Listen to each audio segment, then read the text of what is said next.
하나님 말씀은 갈라디아서 1장 10절입니다. 갈라디아서 1장 10절 말씀입니다.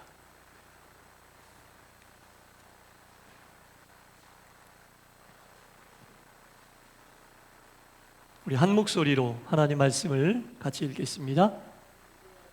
시작. 이제 내가 사람들에게 좋게 하랴, 하나님께 좋게 하랴, 사람들에게 기쁨을 구하랴. 내가 지금까지 사람들의 기쁨을 구하였다면 그리스도의 종이 아니니라. 아멘. 주일 2부 예배에 참여하신 여러분 모두에게 하나님의 크신 은혜와 평강이 충만히 임하시기를 간절히 축원합니다. 네. 오늘은 종교개혁 주일입니다. 1517년 10월 31일 종교개혁자 마르틴 루터가 솔라 피데, 오직 믿음으로, 솔라 스크립투라, 오직 말씀으로, 솔라 그라시아, 오직 은혜로, 이 세 가지 기치를 내걸고 종교개혁을 했습니다. 이 종교개혁의 날을 기념하면서 우리가 이 주일을 보내면서 오늘 본문의 말씀처럼 나는 과연 하나님을 기쁘시게 하는 신앙인인지 사람을 기쁘게 하는 신앙인인지 되돌아보고 은혜를 나누도록 하겠습니다. 여러분, 신앙이라고 하는 것은요, 어떠한 경우에도 사람을 기쁘게 하는 신앙이 돼서는 안 됩니다.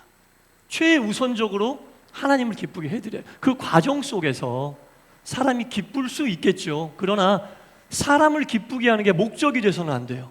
항상 하나님을 기쁘게 하는 신앙이 돼야 된다. 하나님을 기쁘게 하는 과정 속에 나는 슬플 수 있어요. 하나님은 기쁘게 하는 과정 속에 나는 괴로울 수 있어요. 하나님은 기쁘게 하는 과정 속에 나는 어려울 수 있어요. 그래도 하나님을 기쁘게 하는 신앙의 목적에서 벗어나면 안 돼요. 예, 안 돼요. 사도 바울이 본문에서 뭐라고 고백합니까? 내가 이제까지 사람을 기쁘게 했다면 나는 주의 종이 아니다 라고 고백을 하는 거예요. 한 번도 자기는 사람을 기쁘게 하는 마음을 품은 적도 없고 그렇게 믿음의 길을 걸어간 적도 없다. 우리 동산교회와 모든 성도님들 하나님을 최우선으로 기쁘게 하는 믿음의 길을 가시기를 바랍니다. 네, 성경에 보면 사람을 기쁘게 하여 자기의 권리와 자기의 어떤 이익을 유지했던 사람들이 많이 나와요. 예. 우리가 잘 알고 있는 그 예수님 때의 헤롯 왕 아시죠, 여러분? 예수님 때 헤롯 왕이 있는데 이 사람을 보통 우리가 이제 헤롯 대왕이라고 불러요. 예수님 때에 동방 박사들로부터 유대의 새로운 왕이 태어난다라는 얘기를 듣고 그 지역에 있는 모든 2살 밑에 아이를 싹 죽이라고 아주 잔인한 그런 일을 했던 헤롯 대왕이 있거든요. 근데 이 헤롯 대왕은 사실은 유대인이 아니에요. 예, 헤롯 대왕은 성경에 나오는 에돔 사람입니다. 에돔 사람은 누구냐면 이삭의 쌍둥이 아들 에서와 야곱 중에 형인 에서의 후손을 에돔 사람이라고 그래요. 예. 근데 이 에돔 사람들은 본인들도 이삭의 아들이니까 아브라함의 피를 받았다고 생각을 하는데 정통 유대인인 야곱의 후손들은 이 에서의 후손인 에돔 사람을 유대인이라고 인정해 주지 않아요. 오직 정통 유대인은 야곱의 후손인 우리밖에 없다, 이렇게 이야기하고 있습니다. 근데 이 헤롯 왕이 정통 유대인이 아니라 에돔 사람이란 말이에요. 에돔 사람이 예수님 당시 유대인들의 왕이었다는 얘기예요. 유대인들이 얼마나 이 혈통에 민감합니까? 유대인이 아닌 다른 피를 가진 사람이 우리의 왕이다? 용납 못해요. 예, 용납 못합니다. 그러니까 이 헤롯은 왕을 하면서도 항상 스트레스를 받아요. 나는 유대인이 아닌데 유대인을 다스리다 보면 내가 조금만 잘못하면 유대인들이 금방이라도 나를 반란을 일으키고 내 왕권에 위협을 줄 것이다, 이 생각 속에 항상 스트레스를 받았거든요. 그래서 이 헤롯 왕이 유대인들을 다스릴 때 그러니까 흔히 얘기하는 당근과 채찍의 정책을 잘 이렇게 병행해서 씁니다.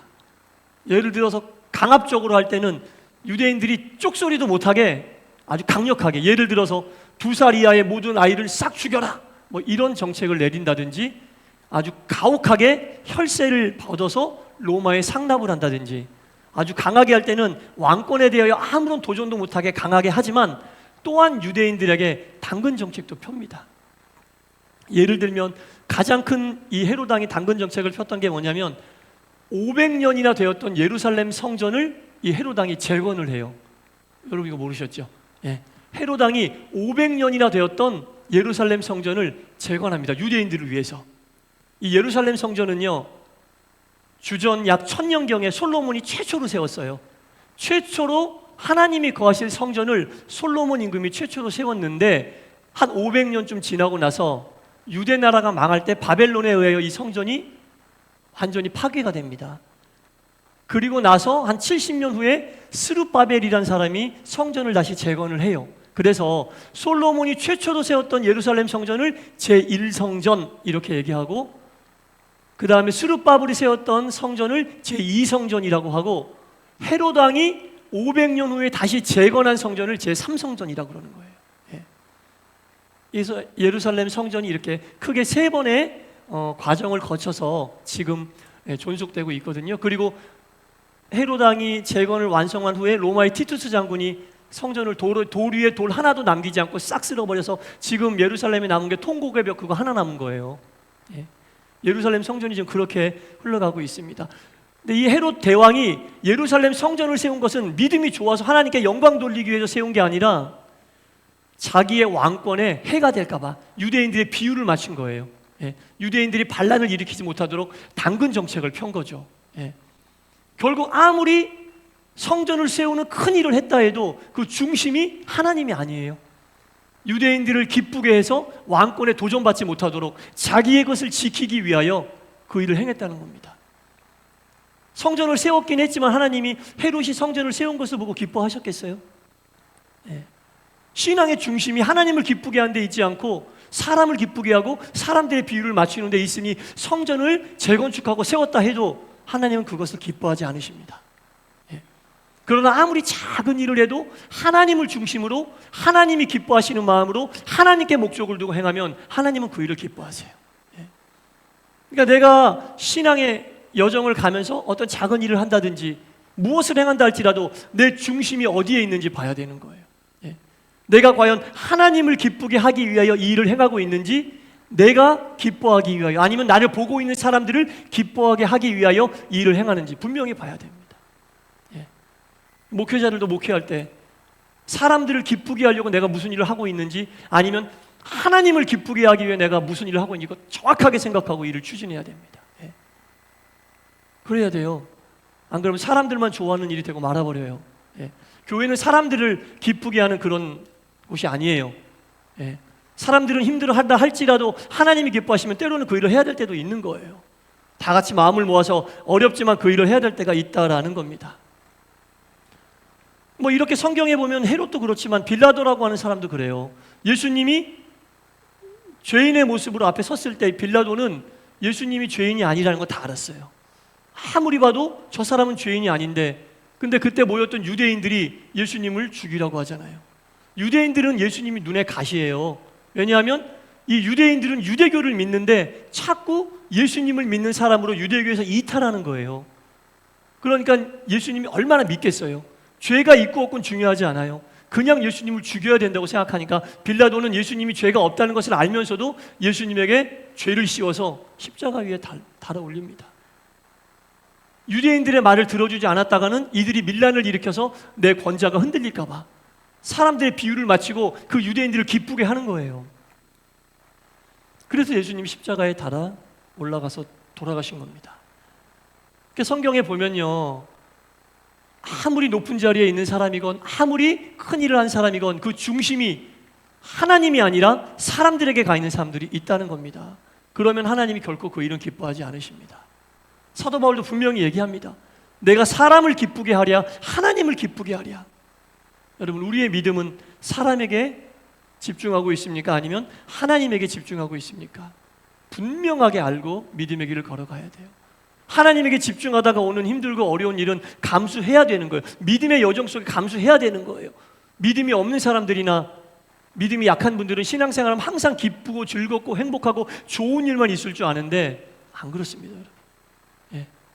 믿음의 길을 가면서 얼마든지 어려운 일 겪을 수 있고 힘든 일 겪을 수 있고 그 과정 속에서 신앙의 길 갈 수 있는 거예요. 하나님은요, 제가 늘 말씀드리잖아요.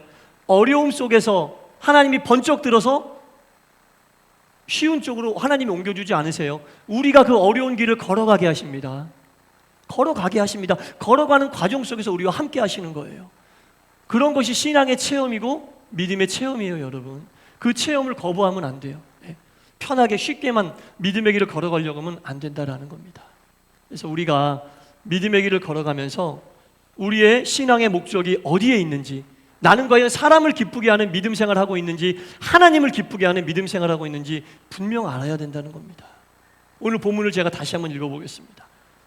내가 사람에게 좋게 하랴, 하나님에게 좋게 하랴, 사람에게 기쁨을 구하랴. 내가 지금까지 사람에게 기쁨을 구하였다면 그리스도의 종이 아니다. 본인은 한 번도 사람에게 기쁨을 구한 적이 없다는 얘기죠.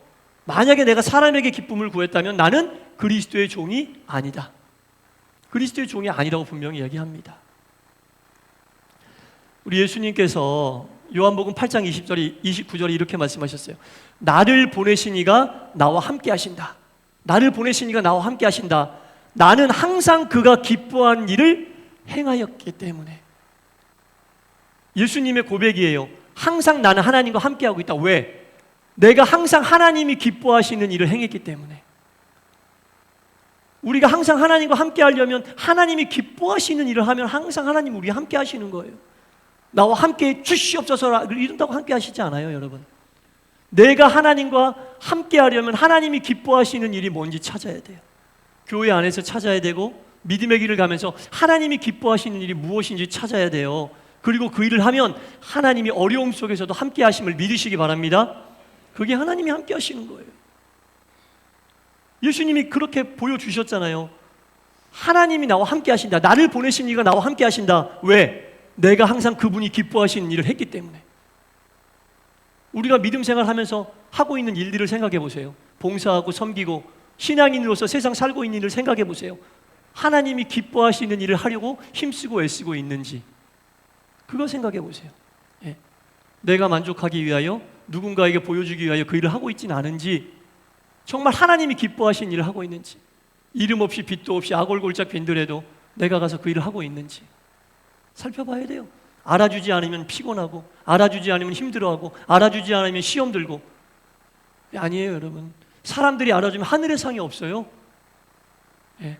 하나님께 받을 상이 없어요. 너 상 다 받았잖아. 내가 무슨 상 더 주냐? 아무도 몰라줘도 하나님이 기뻐하신 일을 할 때 우리의 믿음은 바른 길을 갈 수 있다라는 겁니다.